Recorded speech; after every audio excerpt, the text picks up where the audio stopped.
Ang pangalang abuhin ay nagmula sa salitang abuhin na tumutukoy sa kulay ng balahibo ng manok.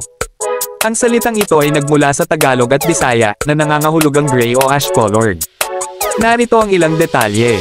Kulay, ang mga abuhin ay karaniwang may kulay na abuhin o gray na nagbibigay sa kanila ng natatanging itsura. Pinagmulan, ang bloodline na ito ay maaaring nagmula sa mga lokal na breed na may mga katangian ng tibay at lakas na naging popular sa mga sabongero. Narito pa ang ilang impormasyon tungkol sa abuhin at mga katangian nito. Katangian ng abuhin. Agresibo, kilala ang mga abuhin sa kanilang agresibong estilo sa laban na nagbibigay sa kanila ng bentahe laban sa ibang manok. Tibay, malakas ang kanilang katawan at may magandang stamina kaya madalas silang nagwawagi sa mga laban.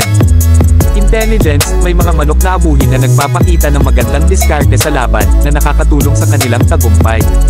Paggamit, madalas silang ginagamit ng mga sabongero sa mga lokal na laban at kompetisyon dahil sa kanilang magandang performance at reputasyon. Breeding. Ang mga breeders ay madalas na nag-aalaga ng abuhin upang mapanatili ang kanilang mga katangian at mapabuti pa ang kanilang lahi.